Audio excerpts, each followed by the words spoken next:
Olá, meninos! Tudo bem com vocês? Espero que todo mundo esteja bem e com saudade da nossa escola, do nosso ambiente, porque eu tô com saudade de vocês. E da nossa escola, né? Quem diria que a gente sentiria tanta saudade do ambiente que de vez em quando a gente reclamava de estar lá. Bom, continuando, já que não é possível estarmos juntos pessoalmente, vamos tentar nos aproximar de maneira virtual.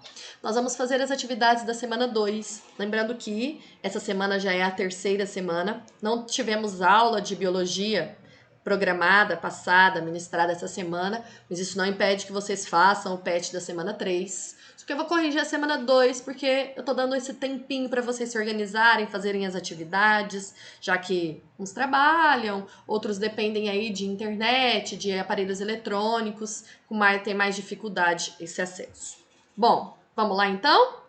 Começando aqui, o tema dessa semana, a gente já falou um pouquinho de vírus semana passada, falamos de classificação dos seres vivos. Esta semana nós vamos continuar dentro dessa temática, tá? Mas nós vamos aprofundar um pouquinho mais. Na semana passada, na primeira semana das atividades, nós falamos que os vírus são parasitas intracelulares obrigatórios. O que é isso mesmo? São parasitas que vivem dentro da célula, por isso intracelular. Obrigatório porque eles dependem de estar dentro da célula, já que eles não têm célula, são acelulares, para poder usar a maquinaria da célula a seu favor. Ao entrar na célula hospedeira, eles podem ter dois efeitos distintos. O ciclo citolítico, tá? Em que eles destroem as células hospedeiras, e o ciclo citocinético, em que eles induzem a ocorrência de divisões celulares, de mitoses, para que com a multiplicação da célula, multiplique seu material genético. Então, ou ele destrói, ou ele faz a célula se multiplicar. Lembrando que se ele destruir, ele tem que passar a hospedar novas células. Mas muitas vezes, antes de destruir, ele se multiplicou ali. Senão não faria sentido, né? Ele ia destruir, ia ficar sem a célula, ia ter que procurar outra. Então, ele se multiplica no meio do caminho.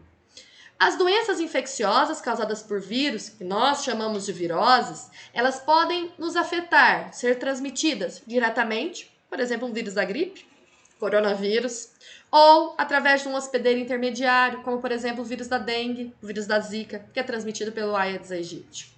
Em alguns casos, ocorre a transmissão vertical, em que a mãe passa para o bebê, para o feto, através da placenta. A natureza proteica dos vírus, essa natureza, essa capacidade deles, se eles ser uma cápsula proteica envolvendo o material genético, faz com que eles sejam reconhecidos como antígeno e estimulem o nosso corpo, o corpo do organismo parasitado, não precisa ser só um humano, já que nós temos vírus que infectam outros seres, né?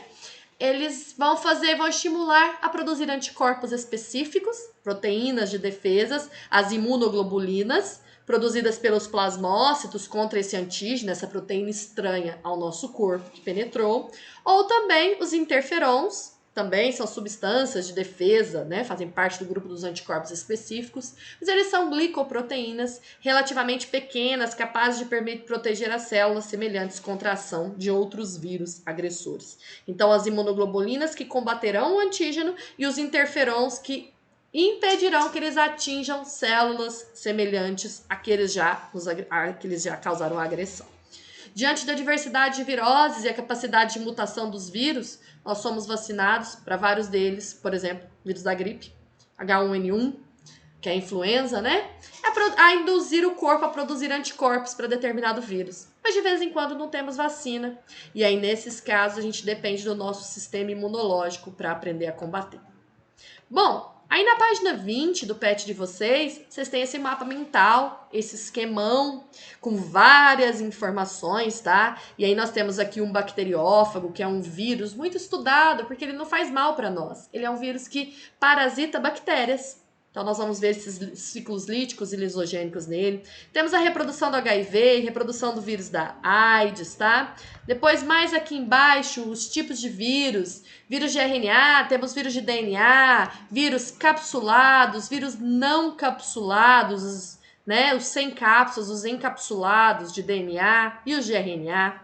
E aí nós temos uma diversidade muito grande de vírus. E aqui alguns desenhos para vocês verem. Bom, Vamos começar então pelo ciclo reprodutivo do bacteriófago. Nós temos aí o bacteriófago com o seu ciclo lítico à esquerda, com o seu ciclo lisogênico à direita. Lembrando que o ciclo lítico é aquele que ele destrói as células. O ciclo lisogênico é aquele que ele faz a célula se multiplicar e fica ali dentro, multiplicando seu material genético junto. Independente se é o ciclo lítico ou o ciclo lisogênico, a primeira coisa que tem que acontecer é a fase da injeção, em que o bacteriófago injeta, coloca o seu material genético dentro da bactéria que ele parasita. A partir desse momento, eu vou seguir em direção a um ciclo ou a outro. De que maneira? Se eu estiver falando do ciclo lítico, ele vai multiplicar, é a fase em que ele põe a célula para trabalhar para ele, multiplicar o vírus. Em seguida, esses vírus vão para uma fase de montagem, vão ser montados, para que depois a célula bacteriana sofra lise, rompa e libere os novos vírus. Com relação ao ciclo lisogênico, nós temos o DNA viral. Esse DNA viral que foi injetado na célula bacteriana, ele vai ser incorporado ao material genético da bactéria. E quando a bactéria sofrer multiplicação, sofrer mitose, ela duplica o material genético dele também.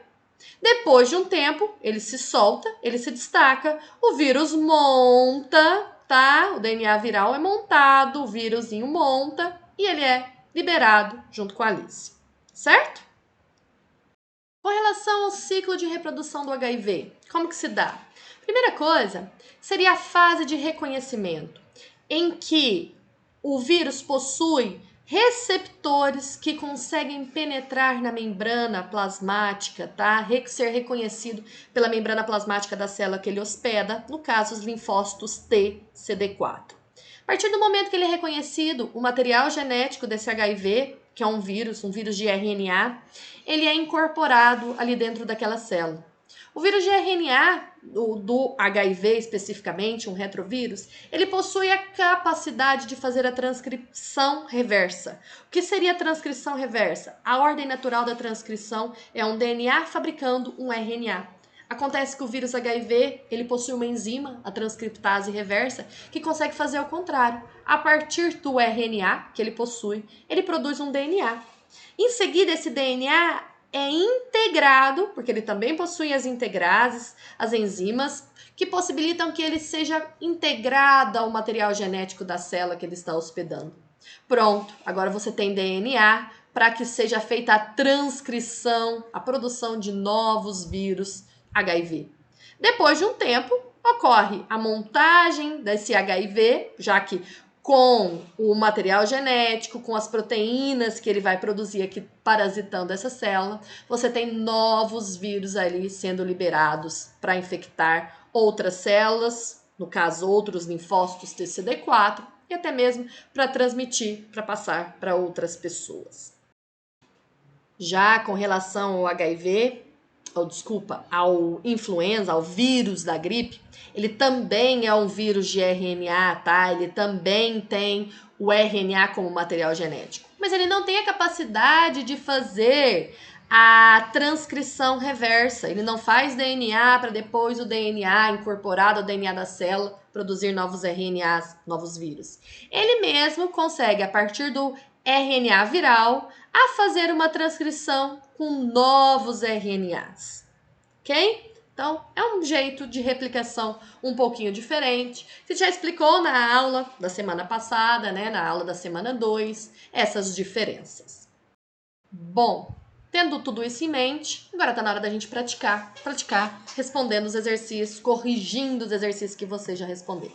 O primeiro exercício, lembrando que pesquisas, consultas são muito bem-vindas, tá? Usem aí a internet a favor de vocês.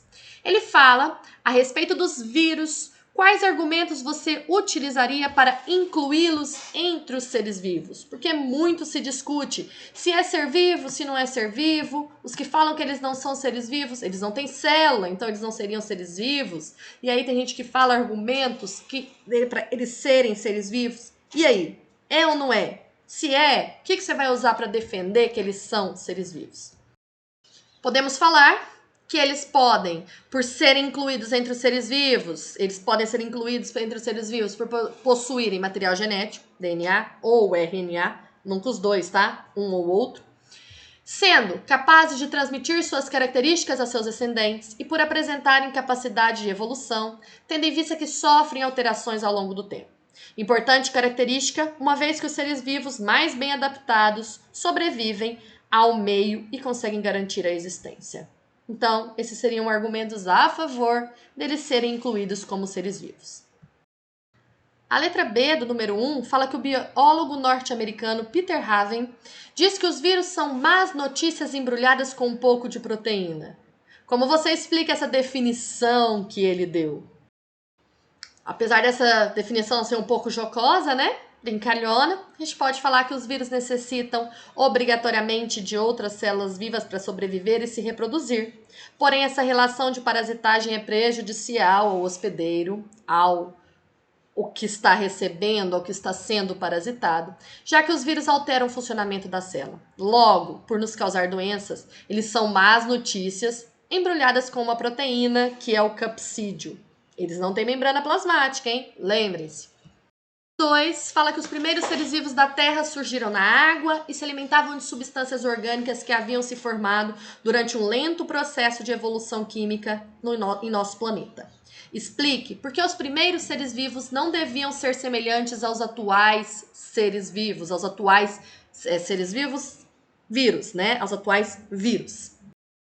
Os vírus atuais necessitam de outra célula para se reproduzirem, e os primeiros seres vivos não dependiam de outras células, ela nem existia. Além de que os vírus não têm metabolismo, logo não poderiam produzir proteínas, e os primeiros seres vivos transformavam substâncias orgânicas em energia, mitocôndrias, e os vírus não possuem. Então, como os seres vivos atuais eles são parasitas intracelulares obrigatórios, tem que ter célula para eles estarem vivos. E no surgimento da vida, não tínhamos células ali, ela estava surgindo a primeira célula. Vamos para a terceira. Na provável evolução dos seres vivos, acredita-se que os vírus surgiram após o aparecimento de diferentes grupos, tanto os procariotos quanto os eucariotos. Baseando-se na estrutura viral e dos organismos celulares, aponte argumentos que reforcem esse provável mecanismo de evolução, esse mecanismo evolutivo. Podemos falar aqui que como os vírus são acelulares, formados apenas pelo material genético e uma cápsula de proteína, o capsídio, e não possuem metabolismo próprio, necessitando da célula que eles parasitam, a célula hospedeira, para funcionar, para sobreviver, para se reproduzir. Eles não poderiam ter surgido antes dos organismos celulares, antes das células, porque eles não teriam como sobreviver, como se perpetuar, se reproduzir, se multiplicar. Na número 4, pergunta como é denominado o tipo de vírus que ataca a bactéria. É o bacteriófago, aquele que parece robozinho, né? E para a gente terminar, a número 5 fala que os vírus têm uma constituição básica, DNA e proteína, aminoácidos e água, ácidos nucleicos e proteínas, DNA, RNA, proteína. Qual opção? O vírus ele tem 2 componentes, o ácido nucleico, que pode ser DNA ou RNA, e ele tem a proteína, a cápsulazinha envolvendo ele. Bom, a seguir, aqui a gente vai ter o Saiba Mais. E nesse Saiba Mais, vocês têm 3 videozinhos que vão linkar vocês ao YouTube. Se você ainda não me segue no Instagram, vai lá, @SamuelCacunha. E se quiser o conteúdo... São 3 videozinhos, tá? 3 aulas falando de vírus. Uma aula de quase 30 minutos. Uma outra de 20 minutos, ó, falando dos RNA, dos vírus de RNA, dos vírus de DNA, da cápsula, de não ter cápsula. E mais um videozinho para fechar os vírus mais mortais do planeta. Então, sugiro que vocês assistam para vocês ampliarem o conhecimento. Para essa semana, vocês vão fazer a atividade 3, tá? Mesmo que a gente não teve aula aqui no aplicativo Conexão Escola, mesmo que nós não tivemos a aula que passou no YouTube, a gente vai comentar sobre ela. Nessa terceira semana nós vamos continuar falando sobre vírus. Então semana que vem eu volto com mais um videozinho. Espero que vocês estejam gostando. Tô gravando com todo carinho para vocês, para tentar nos aproximar um pouquinho mais e que vocês assistam no momento que vocês conseguirem aí na casa de vocês. Saudades! Tchau, tchau, meninos!